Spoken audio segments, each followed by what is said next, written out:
Сайн байцгаана уу та бүхэндээ өдрийн мэндийг хүргэе. Архангай аймгийн насан туршийн боловсролын төв нь эргийг хэвшүүлж ирээдүйгээ гэрэлтүүлэх өрөөндөө хувь хүний хөгжлөд дэмжих цуврал сургалт мэдээллийг бэлтгэн хүргэж байгаа. Энэ удаад эрэг харилцаа хандлагыг төлөвшүүлэх зарим аргуудаас танилцуулнаа. Таныг дотоод сэтгэлээсээ нь эрэг зөвд хөтлөх үр дүнтэй аргын нэг бол талархлын дэвтэр хөтлөх юм. Та өөртөө зориулан талархлын дэвтэр нээгээд хамгийн түрүүнд чин сэтгэлээсээ талархахыг хүсч буй тэр бүх хүндээ талархлаа илэрхийлэн бичээрэй. Жишээ нь энэ хорвоодыг төрүүлж өсгсөн хайртай аав ээжтэй, мөн хань ижилдээ, өр хүүхдүүдтэй цаашлаад найз нөхдөө хамт олондоо талархлаа илэрхийлээрэй.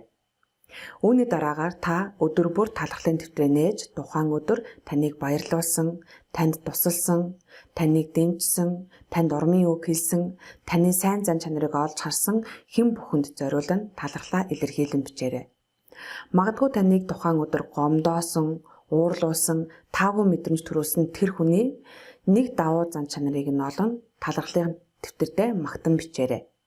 Ингэж та талархлыг хэвшүүлж өөрийн сөрөг мэдрэмжээ дарж 7, 14, 21 цаашлаад жилийн турш тууштай талархлаа илэрхийлснээр та дотоод сэтгэлээсээ гэрэл гээгээ цацруулж эрч хүчийг мэдрэх болно.